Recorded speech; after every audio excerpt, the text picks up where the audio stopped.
साथियों को नमस्कार। हिंदी से प्रगत चैनल में आप सभी का स्वागत है। साथियों, आज हम शिक्षा मनोविज्ञान के अंतर्गत यूनिट 4 में जो दिया गया है वंचित वर्ग की शिक्षा, वंचित बालकों, वंचित बच्चों की शिक्षा के बारे में विस्तार से पढ़ने वाले हैं। वीडियो बहुत ही महत्वपूर्ण रहने वाली है। पहली बार है चैनल में तो सब्सक्राइब जरूर कीजिएगा, लाइक शेयर जरूर कीजिएगा। साथियों, वंचित वर्ग की शिक्षा के बारे में आज हम स्वतः से विस्तार पूर्वक, परीक्षोपयोगी और प्रभावशाली तरीके से जो महत्वपूर्ण बिंदु हैं वो आप सभी के सम्मुख रखने वाले हैं। साथियों, वीडियो बहुत ही महत्वपूर्ण है, बने रहेंगे अंत तक। चलते हैं बिना देरी किए हुए। वंचित वर्ग की शिक्षा यानी एजुकेशन ऑफ द डिप्राइव्ड। वंचित का अर्थ देखिए, मीनिंग ऑफ द डिप्राइव्ड। वंचित जो शब्द है, जैसे कि शब्द से ही अर्थ झलक रहा है।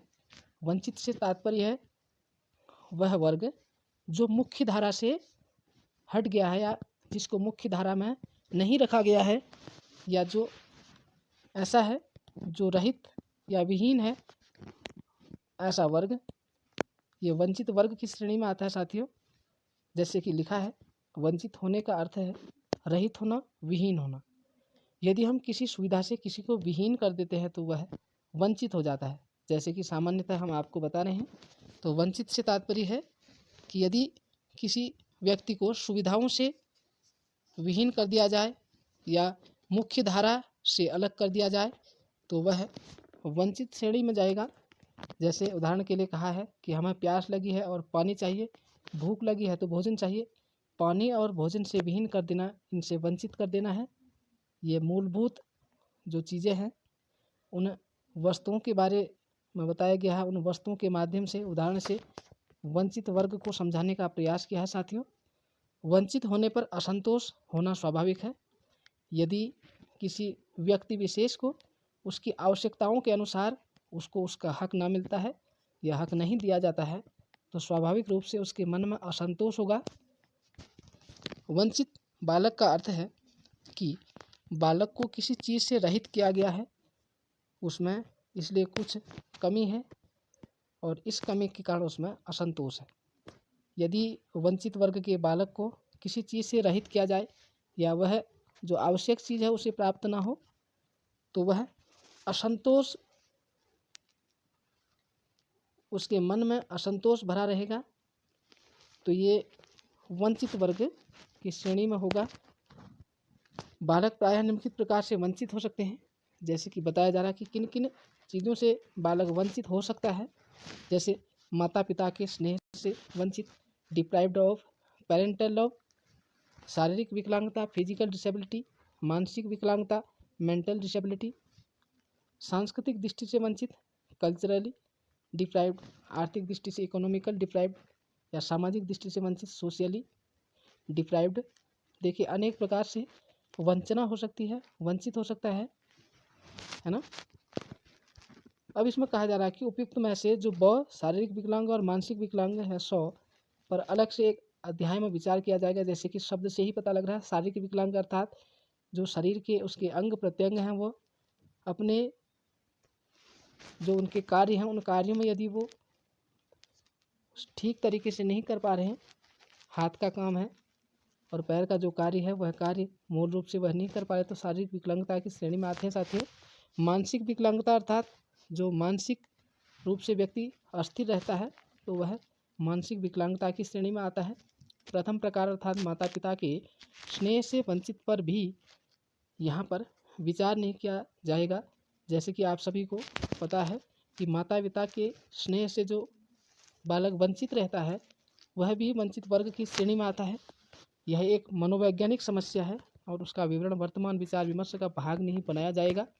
सांस्कृतिक दृष्टि से वंचित वर्ग को आर्थिक और सामाजिक दृष्टि से वंचित वर्ग के साथ रखकर देखने पर अनुमान लगाया जा सकता है कि जो वर्ग आर्थिक व सामाजिक दृष्टि से वंचित है वे सांस्कृतिक दृष्टि से भी वंचित हो जाते हैं।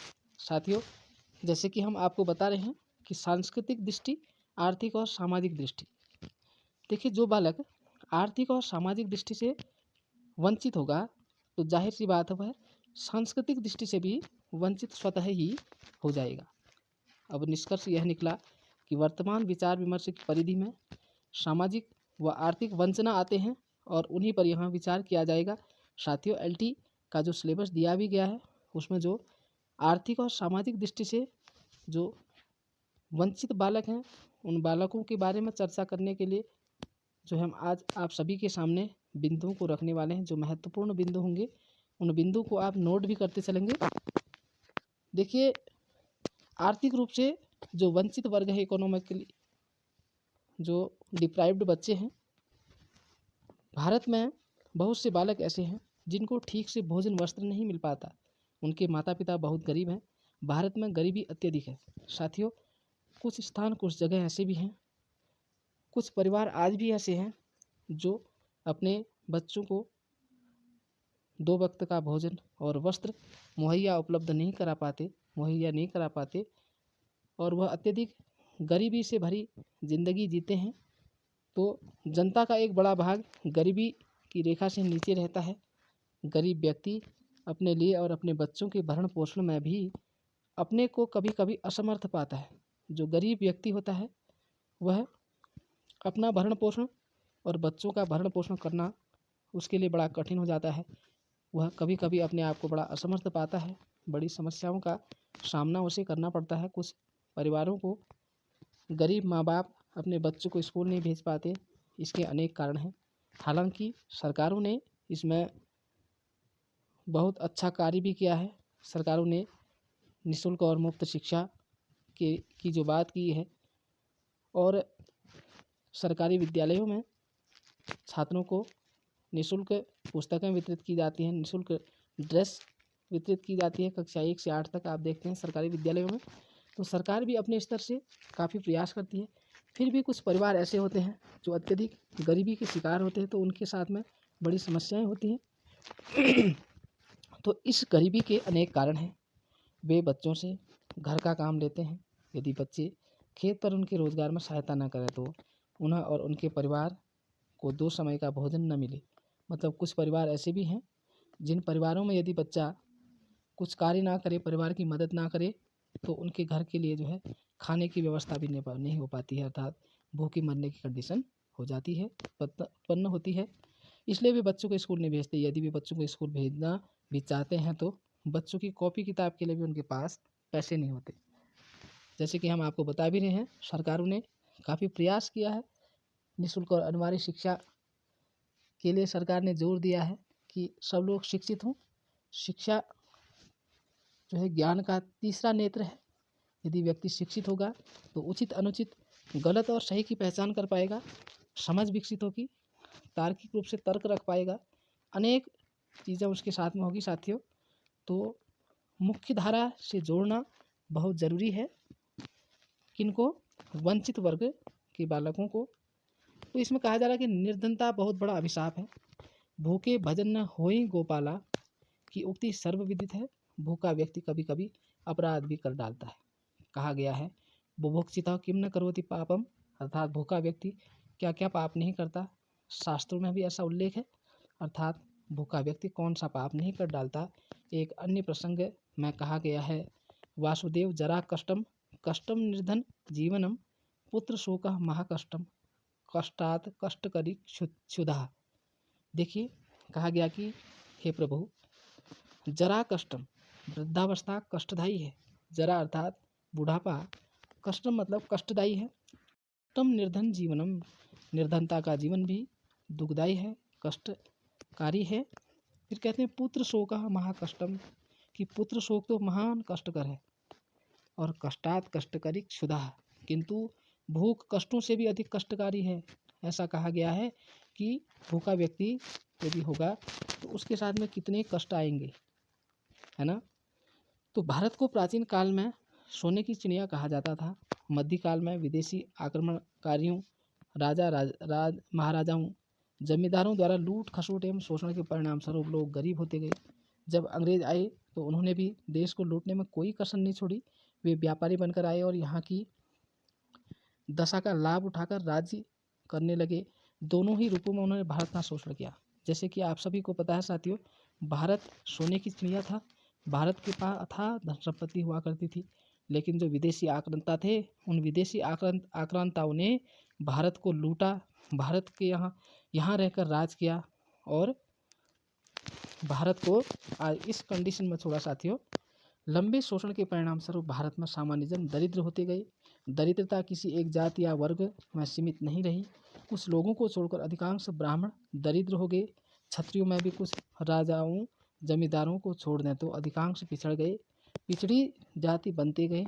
सामान्य वैश्य जन भी दाल रोटी मुश्किल से चला पाते थे।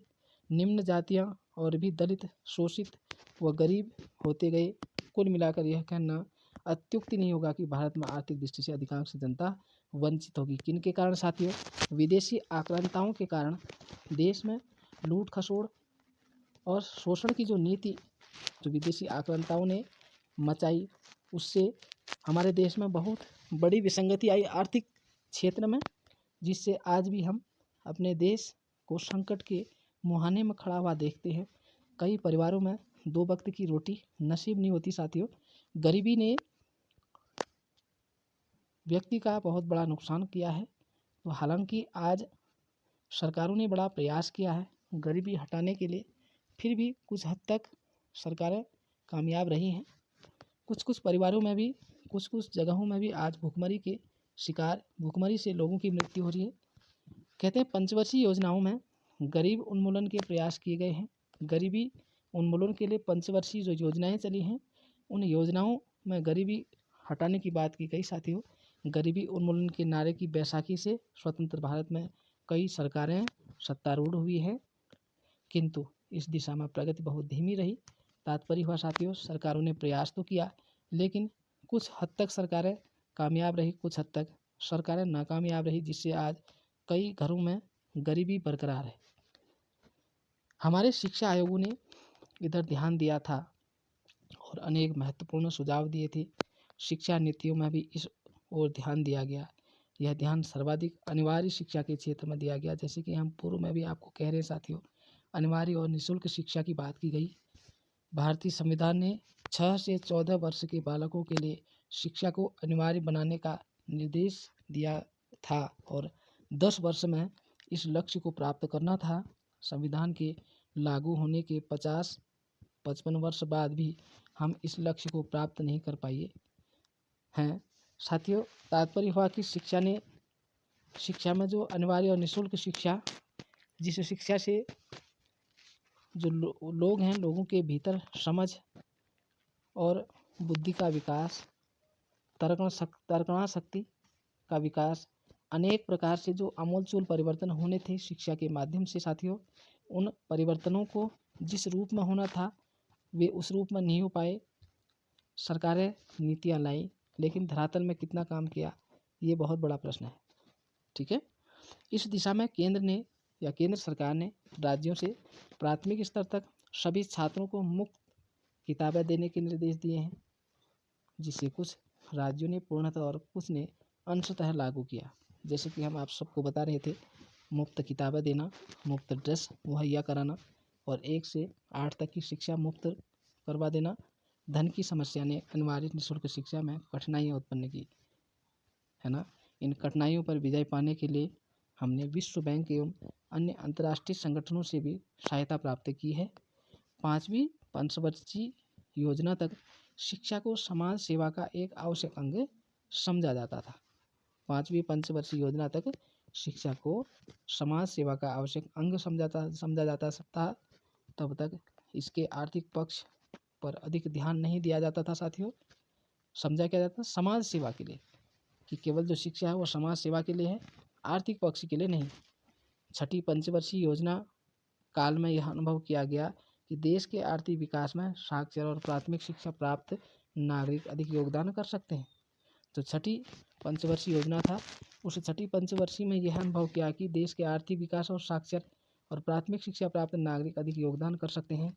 अब यह माना जाने लगा कि देश के आर्थिक विकास का एक प्रबल साधन है शिक्षा। अब मनुष्य को आर्थिक ढांचे व आर्थिक विकास के लिए मानव एक संसाधन है। मानव संसाधन अब मान्य तथ्य हो गया है। शिक्षा में खर्च किया जाने वाला धन सेवा कार्य न होकर एक लागत तो जो छठी पंचवर्षीय योजना थी, छठी पंचवर्षीय योजना में शिक्षा के जो प्रति दृष्टिकोण था वो बिल्कुल भी अलग हो गया, है ना।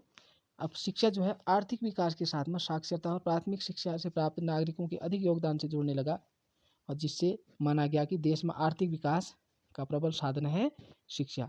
यदि शिक्षित व्यक्ति होगा तो उसका या देश का आर्थिक विकास स्वतः ही हो जाएगा। पंचवर्षीय योजना तक शिक्षा को समाज सेवा का अंग, आवश्यक अंग समझा जाता था। ये महत्वपूर्ण पंक्ति है, इसको ध्यान रखिएगा। फिर कहा जा रहा है इसमें लगाया गया धन पूंजी निवेश है जिसका प्रतिफल हमें तत्काल न मिलकर कालांतर में मिलता है, और प्रतिफल प्रत्यक्ष न होकर परोक्ष होता है, यानी अप्रत्यक्ष होता है। कब? जब शिक्षा पर किया गया धन जो है सेवा कार्य न होकर एक लागत है, अर्थात जो शिक्षा का इन्वेस्ट है, एजुकेशन में जो किया गया इन्वेस्ट है, वह व्यक्ति के शारीरिक, मानसिक, आध्यात्मिक, सामाजिक, राजनीतिक अनेक प्रकार से विकास। व्यक्ति शिक्षित होगा तो उसके मानसिक स्तर का विकास होगा, जिससे वह एक उसका जो देखने का, सोचने का जो एक नज़रिया है वह बिल्कुल वैज्ञानिकता की तरफ जाएगा। तो देश का विकास होगा, व्यक्ति का विकास होगा, और गरीबी धीरे धीरे समाप्त होगी, ऐसा माना जाता था।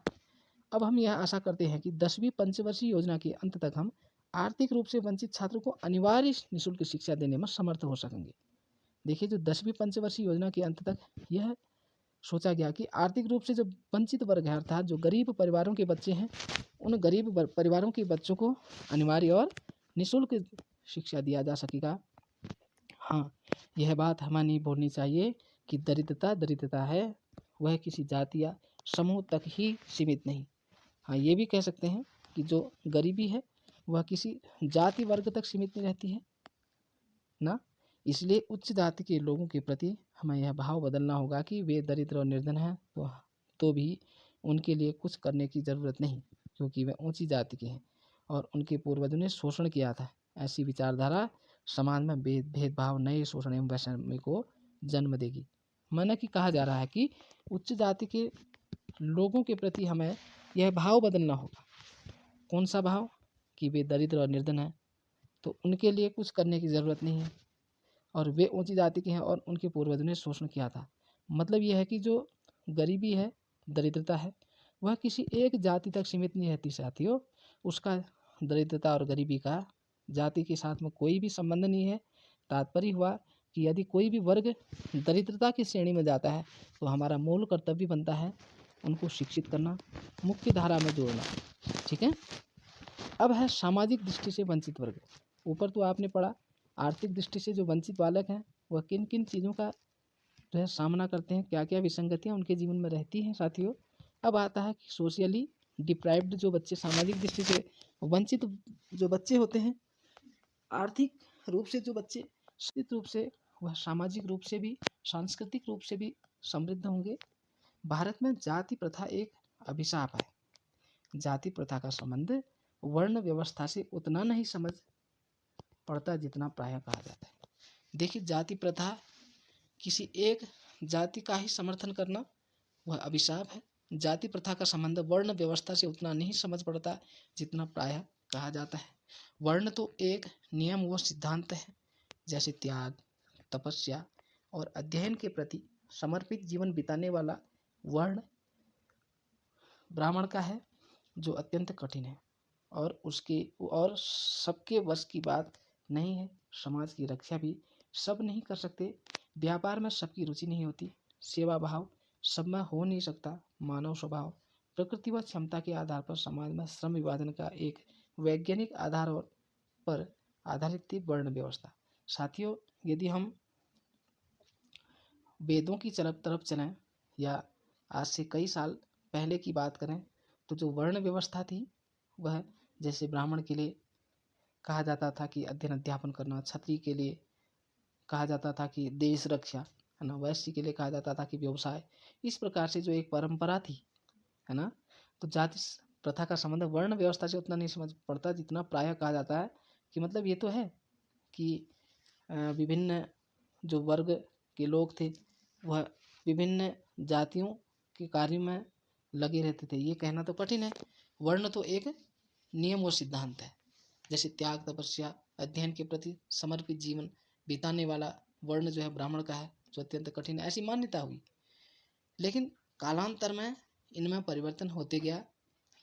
उसमें अनेक जातियों की कल्पना नहीं की गई है थी, उसमें अस्पृश्यता का भाव भी नहीं था। दुर्भाग्य से भारत में कालांतर में अनेक जातियां हो गई। इन जातियों में शूद्रों को निम्न जाति का माना गया और देश के कुछ भागों में तो उन्हें छूना मना कर दिया गया और अस्पृश्यता भारत का एक सामाजिक कलंक बन गया। जैसे कि साथियों, इसलिए शिक्षित होना आवश्यक है। शिक्षित व्यक्ति तर्क से जीता है। जो अशिक्षित और निरक्षर व्यक्ति होता है, समाज होता है, वह कुतर्कों में चलता है। तो साथियों, जो निम्न वर्ग के लोग थे उनके साथ बहुत बड़ा भेदभाव किया गया। हालांकि आज का समाज शिक्षित है, वह तर्क पर चलता है, किसी जाति वर्ण की बात नहीं करता है ना। और वैसे भी कहा गया है कि जन्मना जायते शूद्र कर्मणा द्विजुच्यते, कि हर व्यक्ति जन्म के समय शूद्र होता है, कर्म से ही वह उसका विभाजन होता है। साथियों, सामाजिक दृष्टि से अनेक जातियां सुख सुविधाओं से वंचित कर दी गई। इन्हें समाज में रहने, लोगों के साथ उठने बैठने, एक साथ भोजन करने, एक कुएं से पानी लेने को मना कर दिया गया। इन सुविधाओं से उन्हें वंचित कर दिया गया। यही दशा सामाजिक वंचना यानी सोशल डिप्राइव्ड है। सामाजिक रूप से वंचित वर्ग की देश में एक फौज खड़ी हो गई। यह वंचित वर्ग सामाजिक दृष्टि से निर्बल होने के कारण आर्थिक दृष्टि से भी निर्बल व वंचित हो गया। जैसे कि हम पूर्व में भी कह रहे हैं कि जो वर्ग सामाजिक दृष्टि से निर्बल हो गया तो वो आर्थिक दृष्टि से भी निर्बल और वंचित होता गया। साथियों, समाज ने कुछ दृढ़ मानसिकता के लोगों ने जाति प्रथा को महत्वपूर्ण स्थान दिया या जाति प्रथा के माध्यम से वर्णों का विभाजन किया, जो बहुत ही अनुचित था। सामाजिक दृष्टि से वंचित वर्ग पर कुछ विस्तार से विचार किया जाए। जैसे सामाजिक वंचन की ऐतिहासिक पृष्ठभूमि हम मान सकते हैं कि historical background of social deprived, जो सामाजिक वंचना है उसकी जो ऐतिहासिक पृष्ठभूमि है वो क्या कहती है। प्राचीन भारत में सामाजिक वंचन अप्राप्य था। अगर हम बहुत पहले की बात करें तो जो प्राचीन भारत था, उस प्राचीन भारत में जो सामाजिक वंचन था वह अप्राप्य था। समाज में व्यक्ति को अपने वर्ग के अनुसार शिक्षा दी जाती थी। जैसे उदाहरण के लिए ब्राह्मणों को धर्म कर्म की शिक्षा, जैसे कि हम पूर्व में चर्चा कर रहे थे। क्षत्रियों को युद्ध विद्या राजनीति की, वैश्यों को वाणिज्य कृषि विज्ञान की तथा शूद्र को विविध साधारण कलाओं और हस्तकारी की शिक्षा दी जाती थी। ये कब की बात हो रही है साथियों? प्राचीन भारत की बात। इस प्रकार किसी भी रूप में किसी भी जाति का शोषण या पिछड़ापन तथा वर्ण व्यवस्था के कारण किसी भी प्रकार का भेदभाव उस काल में नहीं मिलता है। कब? प्राचीन भारत में। प्राचीन भारत में साथियों, ब्राह्मणों को धर्म कर्म अध्ययन अध्यापन के लिए और क्षत्रियों को युद्ध विद्या राजनीति के लिए, वैश्य को कृषि और उद्योगों के लिए, शूद्र को विविध साधारण कलाओं और हस्तकार्यों के लिए। मतलब वहाँ ये सारी चीज़ें तो थी, लेकिन साथियों वहाँ भेदभाव बिल्कुल भी नहीं था। प्राचीन काल में अंतर्जातीय विवाह भी सुलभ थे। शिक्षा व्यवस्था, पदों के संबंध में भी कोई जातिगत भेदभाव नहीं था। शिक्षा व्यवस्था में ये नहीं था कि भाई कि निम्न वर्ग का व्यक्ति इस शिक्षा को प्राप्त नहीं कर सकता या उच्च वर्ग का व्यक्ति इन शिक्षाओं को प्राप्त नहीं कर सकता। अर्थात शिक्षा व्यवस्था में कोई भी भेदभाव प्राचीन काल में नहीं मिलता है।